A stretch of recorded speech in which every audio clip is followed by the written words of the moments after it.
Guys, this video I will be comparing between two S&P 500 ETFs if you dollar cost average into either of them monthly for the past 10 years. Too long didn't watch? CSPX wins, the total money invested is almost identical, and CSPX yet gains 10% more than VOO. This video is primarily for investors who are not US citizens. You have read up and are keen on the index fund investment strategy, and you like to know and choose which is the best index funds to invest over the long term.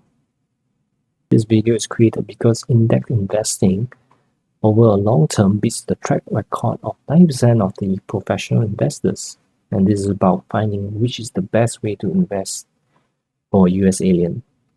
This video will talk about overall for the long term of 10 years where we dollar cost average into these two ETFs. VOO and CSPX are chosen because of their cheap expense ratio. VOO is the US domicile version of the S&P 500 by Vanguard, and CSPX is the Ireland domicile version of the S&P 500 ETF by iShares BlackRock. So I've tabulated a table here comparing between these two for their tax efficiency. VOO charges a 30% withholding tax for dividends for US aliens, whereas CSPX only charges 15%. VOO is a distributing ETF, which means it distributes back the dividends back to the investors, whereas CSPX reinvests dividends back into the fund. So there comes the hassle for VOO. If you receive the dividends and would like to reinvest them, it has to be manually done. CSPX automatically does it for you. Hence, you save on the hassle, the commissions, and fees related to reinvesting the dividends. Estate tax applies for assets above 60,000 USD, whereas CSPX being Ireland domicile, there is no estate tax applicable. The expense ratio for VOO is at 0.03%. CSPX is higher at almost twice, at 0.07%. The expense ratio are already factored into the price of ETF, and for VOO, it has a higher liquidity, hence you're more likely to sell it at a higher price, and CSPX, due to the lower liquidity, you're less likely to sell it at a higher price. So my location is based in Singapore, hence only brokers are chosen for comparison due to their cheaper commissions and fees. So for VOO, I will be buying through Tiger Brokers, whereas CSPX I will be buying through Interactive Brokers. The commission for VOO is at 1.99 USD per share, whereas for CSPX it's at 1.7 USD per share. The currency conversion for VOO currently is 0 for Tiger Brokers, whereas for Interactive Brokers it's always at 2 USD each time you convert. This information is correct as of 23rd July. So before I move on to compare the data, I'd like to just give a disclaimer that this is looking at the past performance. It is not indicative of the future performance, and this is not an investment advice. And it also assumes that in the long term, the index ETF generally goes up, and hence the past 10 years that we're looking at can be used as a reference for your decision making. So now let's look at the past 10 years data of CSPX and VOO. Alright, this is more of the boring stuff. This is the past 10 years data of the VOO obtained from Yahoo Finance. All the calculations included has been rounded to 2 decimal places. So I assume I bought one share of VOO every first of the month from June 2011. So we can see here column B is the opening price of the share.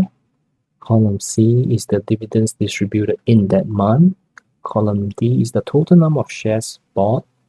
Column E is the cumulative capital spent on purchasing these shares. So it's just a simple summation. Column F is the cumulative commissions paid. So there's a summation of the fees paid. Column G is the cumulative fees and capital spent, so the formula is E plus F. Column H is the current value of the stocks, the formula is B times D.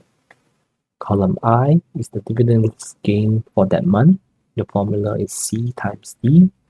Column J is the cumulative dividends received, it's a summation of column I. Column K is the net cumulative dividends received after deducting 30% withholding tax. So its formula is 70% of column J. Column L is the cumulative dividends that are taxed from you. So we just want to see how much we have been taxed over the past 10 years.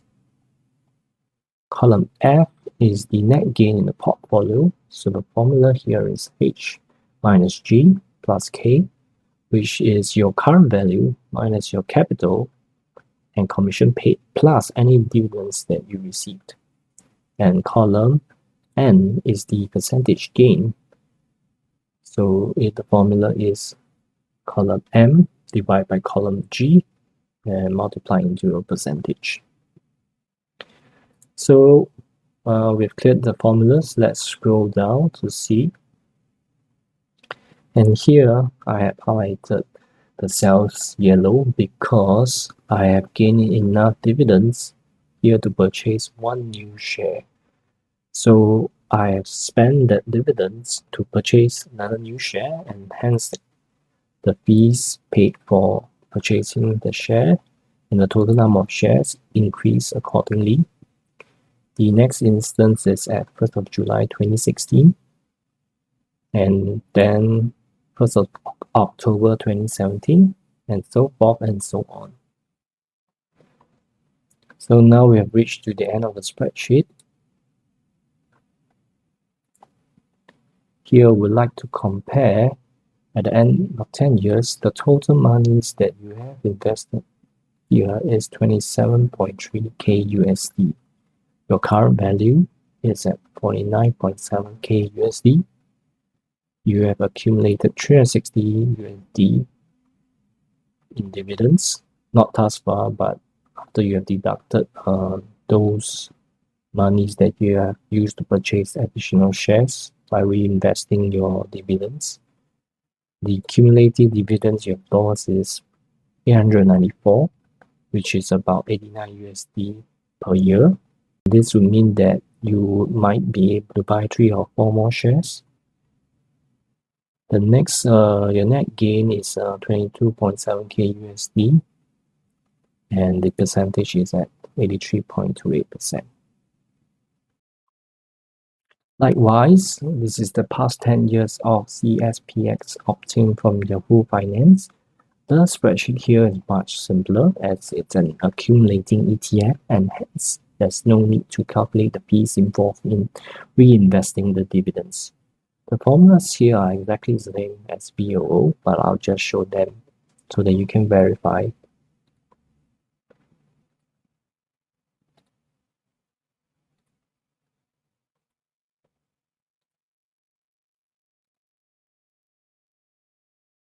So this is the verdict.